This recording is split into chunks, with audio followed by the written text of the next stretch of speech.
Pessoas lindas e maravilhosas do Grupo Espírito, Luz e Amor, boa noite. Poderia ter sido melhor, né? Porque a gente começa no boa noite, depois eu digo que eu vou dizer pessoas lindas e maravilhosas. Mas nós estamos aqui mais uma vez, agradecendo ao Valentim pelo convite, agradecendo à casa por abrir mais uma vez as portas para a gente. E agradecendo a Deus mais uma vez pela oportunidade de estarmos aqui para a gente poder evoluir, para a gente poder falar das coisas de Jesus. Numa noite quente já, né, próxima do verão, é gostoso sair de casa e mais gostoso ainda para a gente sair e falar sobre as coisas de Jesus.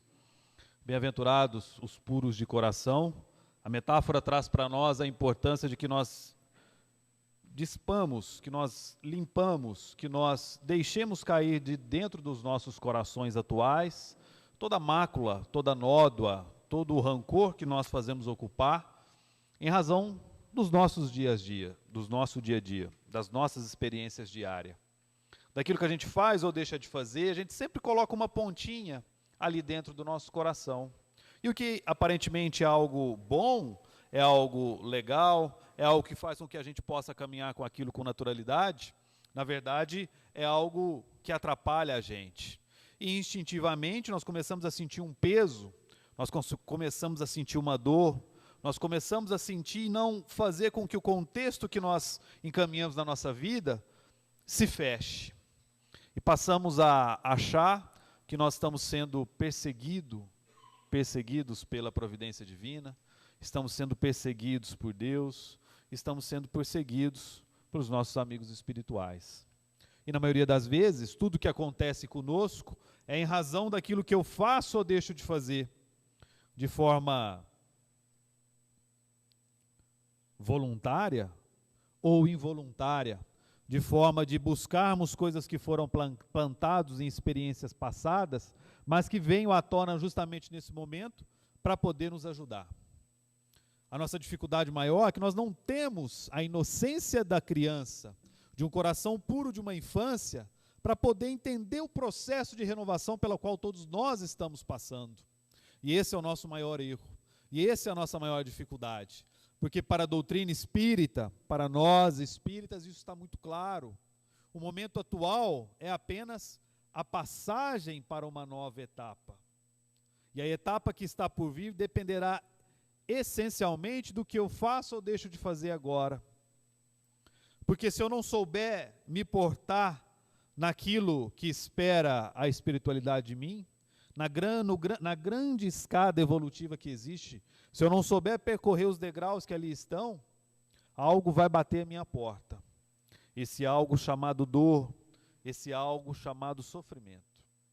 E não há ninguém aqui, no mundo de expiação e prova, que não esteja nesse momento, ainda que de forma reduzida, diminuta, com o coração sendo tocado por uma pontinha de dor, um pontinho de sofrimento. Aí a pergunta é, não existe felicidade onde nós estamos? Nós não viemos para ser felizes? Evidente que sim. Mas viemos para ser felizes no tempo de Deus, não no nosso tempo atual.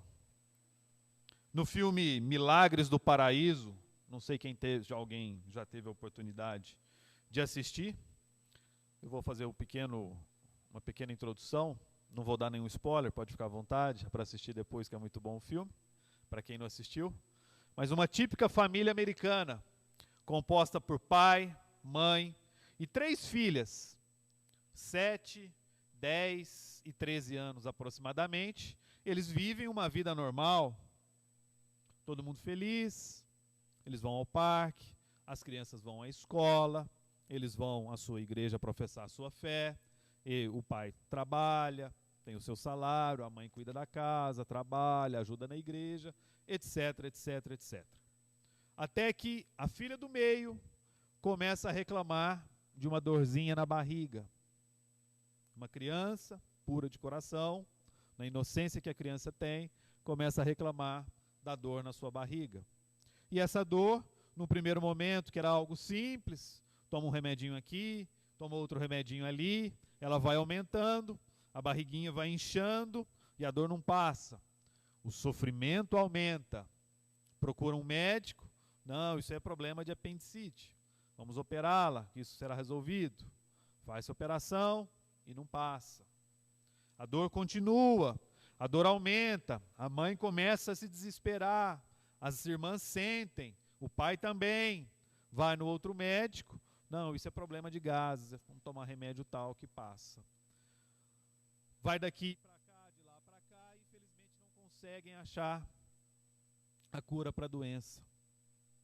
A mãe desesperada procura o dirigente da igreja na qual ela frequenta, senta na frente dele e fala mais ou menos assim: o Deus misericordioso que todo dia o Senhor pede para eu professar, que o Senhor me ensinou a seguir, traz esse sofrimento para mim e para minha família? O que a minha família fez, especificamente o que minha filha fez para receber tanta dor, tanto sofrimento? Naquela oportunidade, o líder espiritual dela diz que eu não sei te responder porque que Deus faz isso com vocês. Mas para nós da doutrina espírita é um caso muito claro, muito clássico, de resgate de experiências passadas para aquele ser pequenino, para aquela criança e também para toda a família. Porque quando uma criança sofre, não há pai e não há mãe que não sofra junto com o filho. Quem é pai e quem é mãe sabe do que eu estou falando. Quando uma criança fica doente, o pai e a mãe ficam junto. Tanto o amor, tanto a ligação, tanto o afeto que existe entre pais e filhos. Para não deixar vocês curiosos, no filme, continua avançando um pouquinho, constata-se que ela tem uma doença incurável, considerada incurável, no sistema digestivo. Tudo que ela se alimenta, ela não consegue digerir, e aí daí ela começou a ficar fraca, etc, etc, e tem o desenrolar do filme. Mas o importante para nós é que nós saibamos encarar as dificuldades quando elas batem às nossas portas e termos ciência, principalmente, que Deus não nos abandona, que Jesus não nos abandona. Mas não basta eu falar isso, não basta eu ter ciência disso, eu tenho que sentir. E eu só sentirei esse propósito, eu só sentirei essa inspiração se o meu coração for puro. Só serei um bem-aventurado se o meu coração estiver limpo de todas as máculas que a gente faz insistir nele. Porque nas palavras de Emmanuel, a miopia terrena, de modo geral, só interpreta a palavra salvação por vantagem imediata. A miopia terrena só interpreta a palavra salvação por vantagem imediata. Assim, um leve desgosto ou uma desilusão útil é motivo de torrentes de lamentações improdutivas. Qualquer dificuldade que surja já é motivo para eu desistir da vida, para eu achar que eu não mereço estar aqui, ou que se já mereci, não mereço mais. Daí por que o meu sofrimento, por isso a minha angústia. Se porventura eu não sou aprovado numa prova que eu faça, seja ela de que tipo que for, num vestibular, num concurso público, até num curso de formação de graduação, é motivo para eu achar. Nós não deixamos a natureza aplicar a sua lei, colhemos o fruto antes da hora e ele não serve para o nosso consumo. E assim Deus faz com nós, quando Ele deixa a gente passar pelo sofrimento, por mais que a gente não goste dele. Certa vez, um discípulo perguntou ao mestre: Mestre, como faz para a gente poder ajudar aquela família que está no alto daquela serra, que tem muita dificuldade para comer, para se alimentar, para progredir? O mestre disse: simples, vamos até lá que eu te mostro. E o mestre e o discípulo foram visitar aquela família que viviam no cume de uma montanha, isolados. Chegando lá, muita fome, muita dor, muita pobreza, uma vida limitada, uma vida fechada, uma vida com muito sofrimento. E o discípulo virando ao mestre: e aí, mestre, o que a gente pode fazer para ajudar esses irmãos? O mestre perguntou: do que eles se alimentam? Eles se alimentam do leite que eles colhem daquela vaca, se alimentam das coisas que plantam aqui ao redor. O mestre disse ao discípulo: pegue a vaca e joga no penhasco. Mas, mestre, nós vamos tirar a principal fonte de alimentação deles, o leite que eles se alimentam. Mas eu não vou discutir, vou fazer. E o discípulo foi lá e jogou a faca no penhasco, a vaca morreu. E eles foram embora. Passado um tempo, uns 6 meses, o mesmo discípulo, o mesmo mestre, retornam àquele lar. E o que eles encontram? Sorriso no rosto, progresso, pessoas felizes, outros animais sendo criados, outras hortaliças e verduras sendo cultivadas. E o discípulo pergunta ao mestre: qual que foi a solução, mestre? Qual que foi a mágica adotada? Ele falou: não houve mágica alguma. A partir do momento que você se desfaz de algo no qual você se vincula de modo muito forte, mas que você não consegue enxergar que aquilo te limita, você se liberta. Na metáfora, a vaca representava todas as nossas âncoras, que a gente sempre amarra a algo na vã ilusão de que aquilo é a nossa solução. Mas é ali que está o nosso problema. E nós não temos a pureza do coração de uma criança para ter humildade para se desfazer daquela âncora, para se desfazer daquela vaca. Aí vem Deus, a providência divina, Jesus, o universo, os amigos espirituais, e dá um empurrãozinho na nossa vaca, através de um filho rebelde que surge no nosso lar de forma inesperada, através de um revés financeiro que cruza a sua vida, que você não esperava, através de uma doutrinação no grupo religioso no qual eu frequento, com o qual no primeiro momento eu não concordo, mas que serve para quê? Para iluminar a minha mente, para abrir os meus horizontes e fazer entender que todos nós estamos aqui no sentido de crescer. Porque não haverá aquele que não irá crescer. Como eu já disse, acho que em outra oportunidade aqui, nós fizemos um contrato.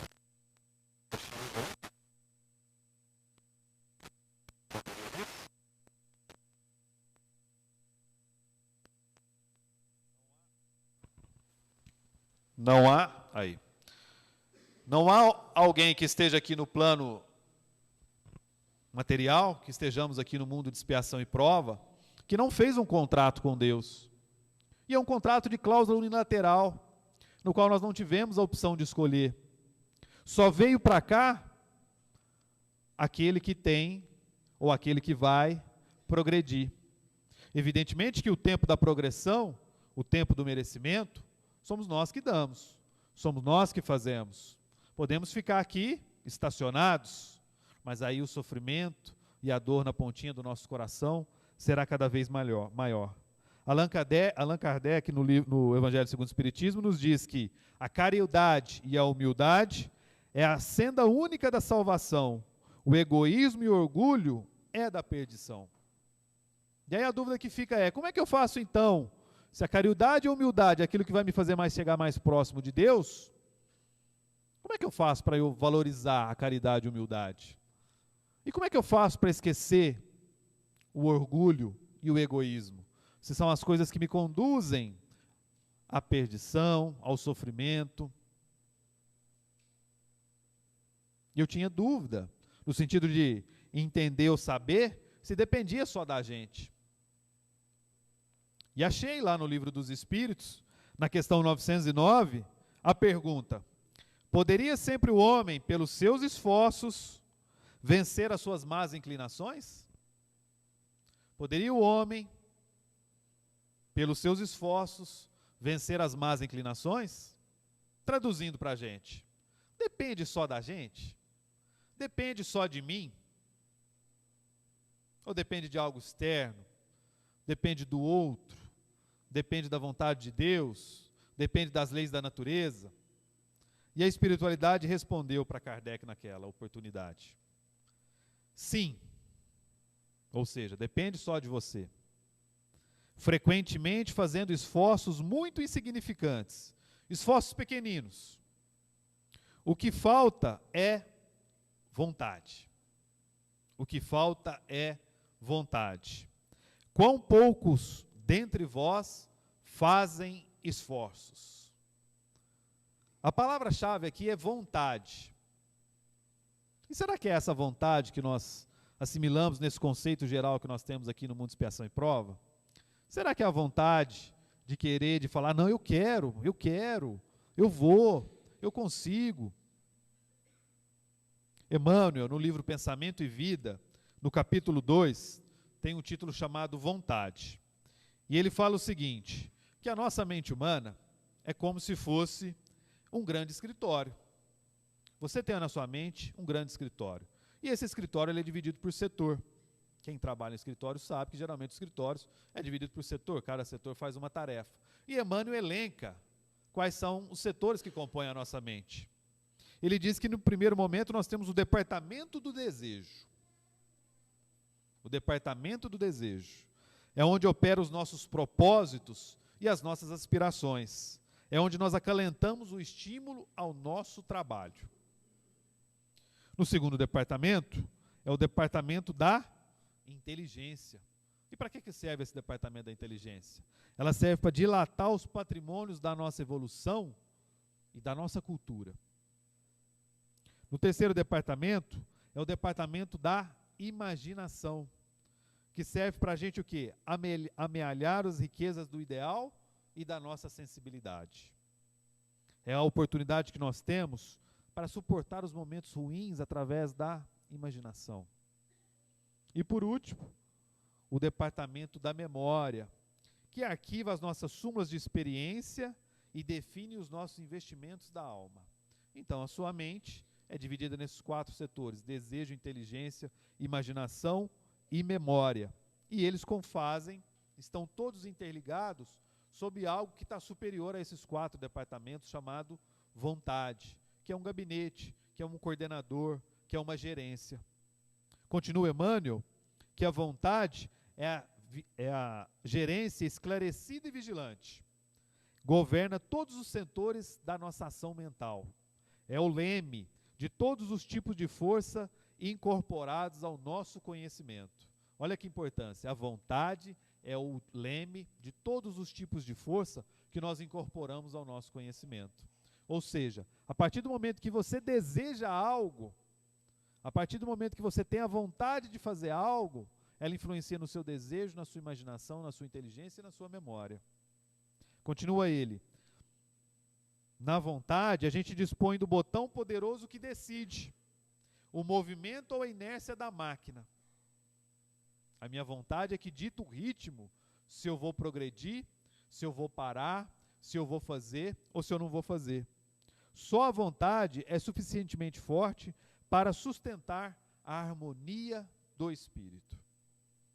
Esse é o grande objetivo nosso, a harmonia do espírito. Porque enquanto nós estamos no mundo espiritual, quando nós estamos na erraticidade, todos nós imaginamos um ser. Não, me manda lá, eu quero ir com a dificuldade, eu quero nascer numa família difícil, eu quero casar com uma pessoa impaciente para eu trabalhar a minha paciência. Aí quando o nosso desejo é atendido, o que a gente faz? A gente fica mais impaciente que o nosso cônjuge. A gente fica mais impaciente que o nosso marido, que a nossa esposa. E esquecemos do nosso projeto reencarnatório, do nosso planejamento reencarnatório. Esquecemos da nossa vontade. Joana de Anjos, falando sobre a vontade, no livro Triunfo Pessoal, registra: a vontade é o motor que impulsiona os sentimentos e as aspirações humanas para a conquista do infinito, sendo sempre maior quanto mais é exercitada. Porque existe a vontade e existe a vontade Brastemp, né? Quando eu falo que eu quero ser uma pessoa mais otimista, eu estou apenas falando. Mas quando eu começo a pensar de forma otimista, eu começo a colocar em prática aquilo que eu estou falando. E se eu faço isso uma vez ao dia, isso tem uma consequência. Se eu faço 2, tem uma consequência melhor. Se eu faço 3, tem uma consequência mais forte ainda. Estou dando seguimento a uma proposta inicial de ser otimista. Mas não bastou falar, eu tive que caminhar, eu tive que praticar. Porque a gente imagina que nós, só de pensar, só de desejar, só de imaginar, só de guardar na memória ou só de fixar na nossa inteligência, nos 4 setores da mente, nós teremos sucesso. E esquecemos que isso tudo é parte de um grande organograma. Todas essas etapas são interessantes. E se eu pular uma delas e deixar de fazer, estou fraquejando no momento adequado da minha vontade. Porque nas palavras de Emmanuel, o serviço de iluminação da mente, consistente na elaboração dos sentimentos e raciocínios, demanda tempo, esforço, paciência e perseverança. Sem tempo, sem esforço, sem paciência, sem perseverança, a minha vontade vai ser inútil. Eu tenho que dar o tempo adequado, naquele sentido do fruto, de eu não ir no pé antes e colhê-lo. Assim é comigo também. Evidentemente que eu quero ter o domínio da minha mente de forma adequada, e aí os nossos irmãos que praticam a meditação fazem isso, ou pelo menos buscam isso com frequência, de controlar as nossas ansiedades, os nossos medos, que antes de qualquer lugar ele surge onde? Surge no nosso desequilíbrio da mente. E um pensamento vibratório no sentido negativo, ele abala primeiro a sua mente, depois a sua postura, e depois desequilibra todo o seu ser. Sem o tempo, sem o esforço, sem a paciência, sem a perseverança, a nossa vontade vai ser apenas algo inicial. Continua Joana de Ângeles. Inexpressiva nos primeiros tentames, logo ela se transforma em comando das possibilidades que se dilatam. A sua vontade, ela é inexpressiva no começo, mas logo depois ela começa a dominar e começa a dilatar, enriquecendo o ser com os valores imperecíveis da sua evolução. O enriquecimento decorrente de uma vontade adequada não é para o próximo, não é para meu marido, não é para minha esposa, não é para o meu filho, não é para o meu vizinho, não é para o meu governante, não é para o meu pai, não é para minha mãe. É para mim próprio. Naquele sentimento, ou melhor, naquela metáfora da aeromoça, que já contei aqui, mas vou repetir, vou pedir licença, que quando você está no avião, a aeromoça, nas instruções iniciais antes do voo começar, ela diz o seguinte: se houver uma despressurização na cabine, se porventura nós precisarmos de oxigênio, vai cair uma máscara na sua frente. O que ela fala? Você pega a máscara, coloque em você. Ela não fala coloque no seu filho, coloque na grávida, coloque nas crianças, coloque nos idosos. Primeiro, tenha condições de se salvar, para que se aquele que está ao seu lado não tiver condições, aí você já salvo, adequado, com condições de sobrevivência, você ajude o outro. E o contexto aqui é o mesmo. A vontade, que às vezes tem uma vontade muito grande, mas de mudar o outro. Eu tenho uma vontade muito grande de resolver as imperfeições que tem no meu filho. Eu tenho uma vontade muito grande de resolver as imperfeições que tem na minha esposa. Eu tenho uma cobiça muito grande em corrigir o meu marido. Se ele fizesse tudo aquilo que eu quero, nossa, ele seria muito mais feliz. Esqueço que estou projetando no outro uma perfeição que eu acho que existe somente em mim. Esqueço que o meu grau de evolução pode ser que esteja à frente, pode ser que esteja atrás, mas o meu grau de evolução é diferente do grau de evolução do outro. E a pureza do coração dos bem-aventurados tem a humildade de reconhecer que cada um pisa de acordo com o calçado que utiliza. Cada um dança de acordo com a música que toca para si mesmo. E a grande dificuldade humana, a grande dificuldade no mundo de expiação e prova, é nós termos a paciência do tempo de adequação das coisas. Hoje mesmo, ocorreu uma operação policial na região, que tranquilamente há 10, 15, 20 anos a gente jamais imaginou que fosse acontecer. Quando nós vemos a Lava Jato na televisão, quantos de nós pensam o seguinte: eu jamais imaginei que um dia isso fosse acontecer nesse grau. Porque nós temos a vã ilusão de que o egocentrismo que nós criamos em nós, que coloca a gente como se o mundo fosse aquilo que esteja à nossa frente, que está na nossa possibilidade. Esqueçamos que Deus está coordenando tudo, que Jesus, enquanto governador do planeta Terra, está gerando tudo para um mundo de regeneração. Então as coisas boas vão acontecer, só que a gente se frustra, porque a gente quer o acontecimento no momento atual. Eu quero que a minha vizinha pare de fazer a minha fofoca imediatamente. Eu quero que o meu governante trate o meu dinheiro público, que eu pago com muito suor para ele o imposto, da melhor forma possível agora. Eu quero que o meu filho me devolva todo o carinho que eu direciono a ele imediatamente. Quero que o meu marido e minha esposa me retornem a atenção a qual eu imagino que eu dou a ele agora. Quando alguém fracassa, continua Joana de Ângeles, em qualquer atividade, isso não representa debilidade de esforço ou falta de vontade bem direcionada. Antes, transforma-se num elemento de experiência para futuros tentames. A frustração por não ter conseguido atingir um objetivo. Eu vou falar algo aqui que não acontece com ninguém nunca tentou fazer dieta, por exemplo. Ninguém nunca tentou.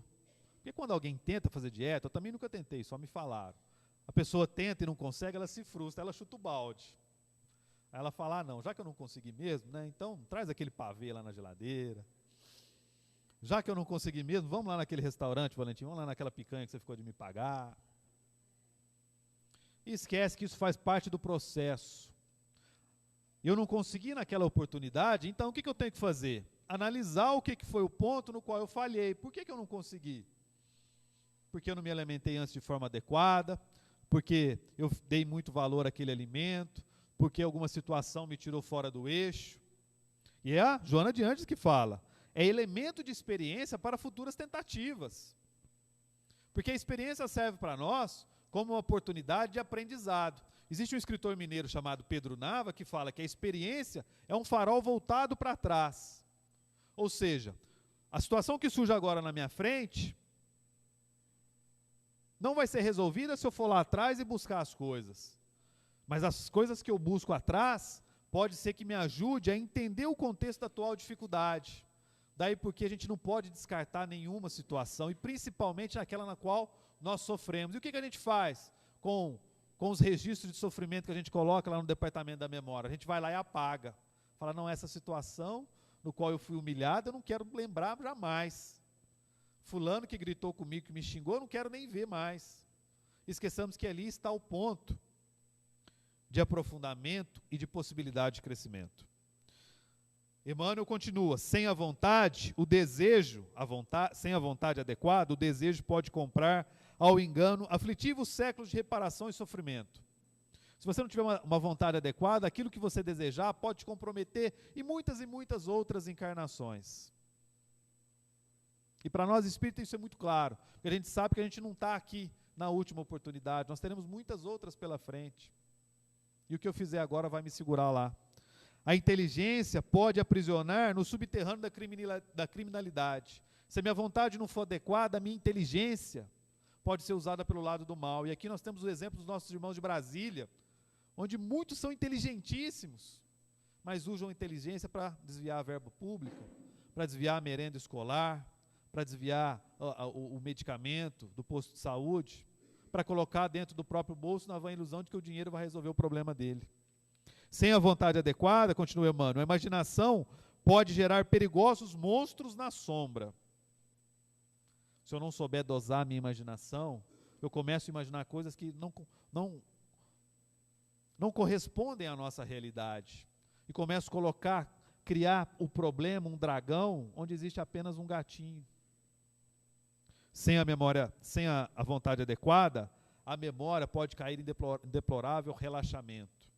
Posso começar a esquecer das coisas, passo a ser relapso, começo a comprometer a minha experiência com o mal de Alzheimer, onde muitos irmãos que passam pela experiência do Alzheimer, infelizmente não souberam valorizar ou em outras oportunidades a memória que tinham.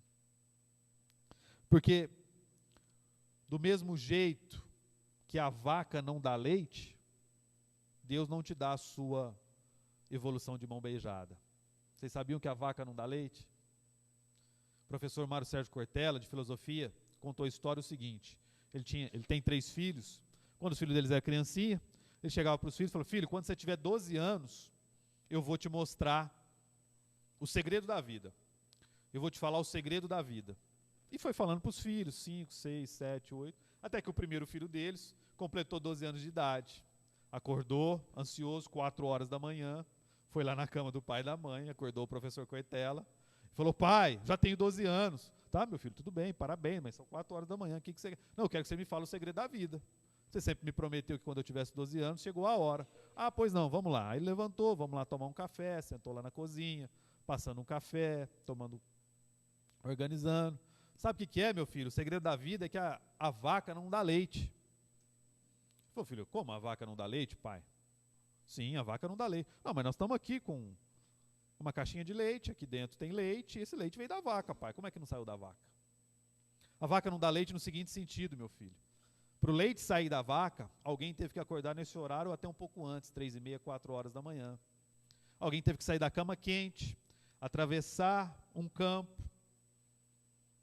sob sereno, sobre o frio, entrar num lugar, num curral, num estabelecimento, onde a vaca está lá, tem que pegar a vaca, ele tem que amarrar o rabo da vaca, amarrar as patas de trás da vaca, tem que pegar um banquinho, colocar. O cheiro não é muito legal, porque é onde tem animal. Tem que sentar, tem que pegar um balde, colocar embaixo da vaca, tem que pegar o braço, estender, pegar a teta da vaca, puxar, apertar para o leite sair. E sem falar no processo que tem daí para frente, para o leite chegar na caixinha e estar agora aqui na sua mesa para você tomar o café comigo e eu te dizer que a vaca não dá leite. Porque do mesmo jeito que a vaca não dá leite, alguém tem que tirar o leite da vaca para ela chegar na sua mesa, para ela chegar no seu café. Deus não dá a oportunidade da evolução espiritual de mão beijada. Ele não vai colocar na sua frente um santo imaculado que vai começar a te dizer: não, faça assim, faça assado, siga assim, siga assado, não fale isso, não fale aquilo. Ele vai mandar irmãos e irmãs justamente para provar se aquilo que nutre dentro de você, se aquilo que flui dentro de você, se aquilo que brota do seu coração é um coração de uma criança para você ser bem-aventurado. É esse o nosso desafio, é essa a nossa proposta. É por isso que nós estamos aqui. Porque nas palavras de Emmanuel, os títulos do Cristo não são da inatividade, com isenção de responsabilidade e esforço. Os títulos do Cristo não são da inatividade, com isenção de responsabilidade e esforço. Nós estamos aqui para fazer, mas nós só saberemos fazer de forma adequada se a nossa vontade, que gerencia os nossos 4 departamentos, estiver alinhada com os propósitos do cristianismo. Se nós esquecemos o nosso ponto de referência, que é Jesus Cristo, todos nós patinaremos nas nossas oportunidades evolutivas. E nós não podemos perder a oportunidade, porque hoje nós aqui estamos, amanhã pode ser que não estejamos mais. Hoje nós temos a oportunidade do esclarecimento, pode ser que amanhã não teremos mais. E aí lá no mundo de expiação e prova, onde a nossa consciência é expandida, nós poderemos olhar para trás e imaginar quantas oportunidades eu tive para adequar a minha vontade de acordo com os preceitos cristãos. Aí pode ser tarde demais. Para que nós estejamos de acordo com o que o cristianismo espera de nós, no sentido de amarmos uns aos outros, no sentido de respeitarmos o próximo como a nós mesmos, eu te desejo vida, longa vida. Te desejo a sorte de tudo que é bom, de toda alegria ter a companhia, colorindo a estrada em seu mais belo tom. Eu te desejo a chuva na varanda, molhando a roseira para desabochar, e dias de sol para fazer os teus planos nas coisas mais simples que se imaginar. Eu te desejo a paz de uma andorinha, num voo perfeito, contemplando o mar, e que a fé movedora de qualquer montanha te renove sempre e te faça sonhar. Mas se vier as horas de melancolia, que a lua tão meiga possa te afagar, e que a mais doce estrela seja tua guia, como mãe singela a te orientar. Eu te desejo mais que 1000 amigos, a poesia que todo poeta esperou, um coração de menino cheio de esperança, a voz de um pai amigo e um olhar de avô. Que o nosso Senhor Jesus nos abençoe hoje sempre.